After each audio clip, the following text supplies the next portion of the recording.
दोस्तों, आज जो कहानी मैं आपको सुनाने जा रहा हूं, वह एक बहुत ही डरावनी और खौफनाक सच्ची घटना पर आधारित है। यह कहानी मेरे एक दोस्त समीर की है। वह बहुत ही मुश्किल से मुझे यह कहानी सुनाने को राजी हुआ, क्योंकि वह कहता है कि इस कहानी को किसी को बताने से वो जिन उसके पीछे पड़ सकता है, और अगर ऐसा हुआ तो यह खौफ कभी पीछा नहीं छोड़ेगा। समीर का कहना था कि वह डरते हुए इस कहानी को मुझे बता रहा है, क्योंकि उसे डर है कि जो हुआ वह कहीं हमारे परिवार के साथ न हो जाए। फिर भी उसने अपनी कहानी बताई, तो मुझे लगा कि यह आपको भी सुननी चाहिए। समीर और उसके परिवार के पास एक पुराना घर था। यह घर एक छोटे से गांव में था, और घर के पास एक सुनसान इलाके में कुछ पुराने खंडहर थे, जिन्हें लोग अक्सर खौफनाक मानते थे। गांव के लोग अक्सर कहते थे कि इस इलाके में एक जिन का वास है, जो रात के वक्त वहां आकर अपनी शक्ति दिखाता है। समीर का मन नहीं मानता था, और वह यह जानने के लिए बहुत उत्सुक था कि आखिर वह जिन क्या है। एक दिन जब समीर का परिवार बाहर गया हुआ था, उसने तय किया कि वह खंडहर जाएगा और देखेगा कि क्या सचमुच वहां कुछ है। रात के लगभग 11 बजे समीर अकेला खंडहर की तरफ बढ़ा। उसे लगा कि लोग सिर्फ अफवाहें फैला रहे हैं, लेकिन जैसे ही वह खंडहर के पास पहुंचा, उसका दिल जोर जोर से धड़कने लगा। खंडहर के बाहर एक अजीब सा सन्नाटा था, और हवा में एक सर्दी सी घुली हुई थी। समीर अंदर गया, और जैसे ही वह अंदर की ओर बढ़ा, उसे महसूस हुआ कि जैसे कुछ उसके पीछे आ रहा है। अचानक एक अजीब सी गहरी आवाज आई, तुमने यहां क्यों कदम रखा? समीर पलटकर देखा, लेकिन वहां कोई नहीं था। फिर उसने सोचा कि यह शायद उसकी कल्पना हो, लेकिन फिर वही आवाज फिर से आई।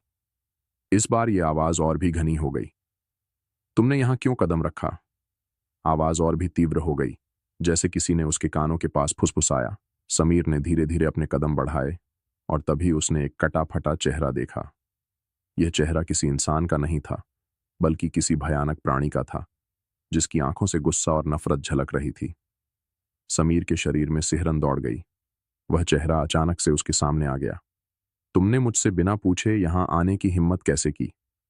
वह शख्स नहीं, बल्कि एक जिन था, जो समीर को घूरता हुआ बोल रहा था। समीर की जान की धड़कनें तेज हो गईं। समीर घबराया हुआ पीछे मुड़ा और भागने की कोशिश की, लेकिन जिन ने उसे रोक लिया। तुम मेरी जगह पर नहीं आ सकते। जिन की आवाज और भी खौफनाक हो गई। अब तुम कभी यहां से नहीं जा पाओगे।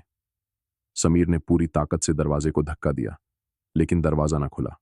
फिर अचानक जिन ने समीर को पकड़ लिया, और उसके शरीर में एक अजीब सी ताकत महसूस होने लगी। समीर को लगा जैसे वह अपनी पूरी शक्ति खो रहा है। उसकी सांसें रुकने लगीं, और उसकी आंखें धुंधला सी गईं। समीर की स्थिति बहुत खराब हो चुकी थी, लेकिन जैसे ही उसने भगवान का नाम लिया, जिनकी पकड़ हल्की हुई, और समीर बहुत ही बुरी हालत में घर पहुंचा और घर जाकर बेहोश हो गया। आपको लगता है कि आखिरकार समीर घर पहुंच गया और जिनका सैयां खत्म हो गया, तो आप गलत। कहानी तो अब शुरू होगी। समीर के साथ जो जो हुआ उसे जानने के लिए बने रहे। हमारे चैनल पर इसका दूसरा पार्ट बहुत ही चल जाएगा। समीर अब बहुत ही बुरी समस्या में फंस चुका था। यह सच्ची घटना जानने के लिए हमारे चैनल को जल्दी सब्सक्राइब करें। बहुत ही जल्द दूसरा पार्ट इसका आएगा। यह थी समीर की खौफनाक जिन की कहानी।